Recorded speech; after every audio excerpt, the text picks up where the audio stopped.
প্রিয় দর্শক, আসসালামু আলাইকুম। সেই কাঙ্ক্ষিত শাপলা বাগানে কিন্তু আমি চলে এসেছি। আমার এত বেশি ভালো লাগতেছে, এত বেশি ভালো লাগতেছে যে আপনাদের বুঝাতে পারবো না রে ভাই। এই যে শাপলা ফুল, হ্যাঁ, গাদা গাদা ফুল, এটা দেখে তো আমি নিজেই তো খুব আত্মহারা হয়ে গেছি। তো এই ফুলগুলা যার জন্য তুলতেছি, যাকে মালা দেওয়ার জন্য, যার জন্য মালা গাঁথার জন্য এই ফুলটা তুলতেছি, সে কি পাগল হয়ে যাবে চিন্তা করেন একবার। ঠিক আছে, এখন কার জন্য গুলো তুলতেছি আমি জানি না, তবে আমার কাছে মনে হইতে যদি কোনো প্রিয় মানুষ আমি খুঁজে পেতাম এই ফুলগুলো দেওয়ার জন্য, তাহলে আমার ফুলগুলো ধন্য হতো। বরিশালে বেড়াতে এসে এই শাপলা আপনারা দেখতে পাচ্ছেন, চারদিকে আপনাদের দেখিয়েছি শাপলা ফুল, এবং প্রচুর পরিমাণ শাপলা ফুল আপনারা দেখতে পাচ্ছেন। আসলে যে কোনো প্রকৃতি প্রেমীর জন্য এই জায়গাটা আসলেই একটা আশীর্বাদ। কারণ হলো যে এত সুন্দর জায়গা, এত ন্যাচারাল জায়গা, সাধারণত ন্যাচারাল গার্ডেন বলবো আমি এটাকে। হ্যাঁ, মানুষ যখন বনে বা কোনো জায়গায় কোনো ফুল ন্যাচারাল ভাবে ফুটে ওঠে, সেটাকে চাষ করা হয় না, সেই ফুলের দেখতে যে সৌন্দর্য, হ্যাঁ, বাগানে চাষ করা ফুলে কিন্তু ওই সৌন্দর্যটা খুঁজে পাবেন না আপনারা। এটা মনে করবেন যে শাপলার একটা খনি। হ্যাঁ, শাপলা একদম ভরপুর, এখানে প্রাচুর্য, শাপলার প্রাচুর্য ধরবো। জায়গাটা সম্পর্কে আপনাদের পরিচয় করিয়ে দেই। এটি হচ্ছে উজিরপুর উপজেলার কাজী শাহ গ্রাম, ঐতিহ্যবাহী ফরাজি বাড়ি, ওই আপনারা দেখতে পাচ্ছেন, তার পাশেই হলো এই শাপলা বাগান। শাপলার প্রচুর পরিমাণ শাপলা ফুটে আছে।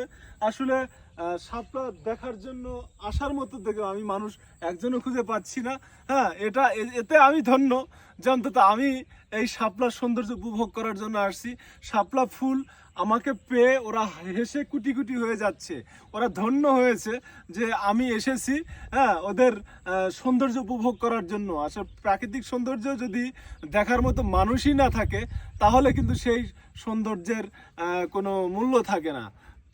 তো প্রিয় দর্শক, আপনাদেরকে আমি বলবো যে যারা প্রকৃতিকে ভালোবাসে, যারা প্রকৃতি প্রেমী, তারা অবশ্যই একবার এসে এই শাপলা বাগানে এসে ঘুরে যাবেন এবং শাপলা দেখবেন। ফুলকে ভালোবাসে না যে, সে মানুষ খুন করতে পারে। একটি বাক্য ছিল, যে ফুলকে ভালোবাসে না সে মানুষ খুন করতে পারে, এবং এই বাক্যটা আমি 100% এর সত্যতা আমি পেয়েছি। কেন পেয়েছি? যারাই খুব ক্রুয়েল মানুষ, যারা খুব নির্দয় মানুষ, যারা খুনি মানুষ, তারা কখনো ফুলকে ভালোবাসতে দেখিনি। তো আমি বলবো যে ইয়াং জেনারেশন যারা রয়েছেন, যারা যুব সমাজ, তারা অন্তত ফুলের সৌন্দর্য উপভোগ করার চেষ্টা করবেন। আপনাদের মানসিকতা গড়বে ছোটবেলা থেকে যদি আপনারা ফুলকে ভালোবাসেন, ফুলের সৌন্দর্য উপভোগ করার চেষ্টা করেন, তাহলে দেখবেন আপনারা ধীরে ধীরে একটা খাঁটি মানুষে পরিণত হবেন। আর একটা খাঁটি মানুষ হওয়া খুব জরুরি। হ্যাঁ, মেধাবী হওয়ার চেয়ে ভালো মানুষ হওয়া জরুরি আমি মনে করি। এই কথার ধারাবাহিকতায় আবারও আপনাদেরকে ফুলের বাগানে নিয়ে এসেছি। দেখুন যে প্রচুর পরিমাণ ফুল ফুটে আছে। কি সুন্দর! বরিশাল এসে আমার এই বরিশাল জার্নিটা একেবারেই পরিপূর্ণ হয়ে গেল এই ফুলের সাথে দেখা করে। আমি সে ভোরবেলা আমার বন্ধু আমাকে উঠিয়ে নিয়ে এসেছে, ওকে অসংখ্য ধন্যবাদ ইমন ফরাইজি তোমাকে। তুমি এই অপরূপ সৌন্দর্যটাকে উপভোগ করার একটা সুযোগ করে দিয়েছো। হ্যাঁ, আমরা ধীরে ধীরে এখন আরও কিছু ফুল উঠিয়ে আমরা ধীরে ধীরে বাসার দিকে চলে যাব। এবং যেতে তো ইচ্ছা করতেছে না যদিও, তবুও কিছু করার নেই, ঢাকায় চলে যাচ্ছি যেহেতু।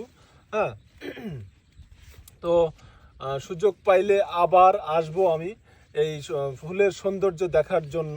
আবার আসিব ফিরে এই শাপলা বিলে, উজিরপুরের কাজী শাহ গ্রামের বিলে। হ্যাঁ, শাপলা ফুল তুলিতে।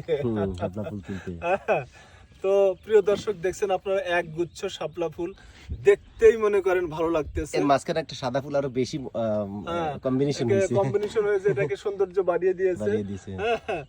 তো প্রিয় দর্শক, সবাই ভালো থাকবেন, সুস্থ থাকবেন। আপনাদের দর্শকদের যে আমাকে ভালোবাসবে, যে আমাকে পছন্দ করবে, যদিও এখনো আসলে ফুলগুলো কার জন্য তুলতেছি সেটা আমি জানি না, কারণ আমার প্রিয় মানুষ নেই। আমার ভালোবাসার মানুষ নেই। আমি যদি চাই, যদি পাই কাউকে, তাকে প্রতিদিন এইরকম একগুচ্ছ শাপলা ফুল শুভেচ্ছা দেব সকালবেলায়, যদি আমি আমার প্রিয় মানুষ খুঁজে পাই। তো চান্স রয়েছে, যদি আমার এরকম ভালোবাসার মতো কোনো মানুষ পাই তাহলে আমি অবশ্যই ভালোবাসবো, এবং খুব খুব খুব বেশি ভালোবাসবো, একদম মন দিয়ে হৃদয় দিয়ে জয় করব তাকে। সবাই ভালো থাকবেন, সুস্থ থাকবেন। আল্লাহ হাফেজ।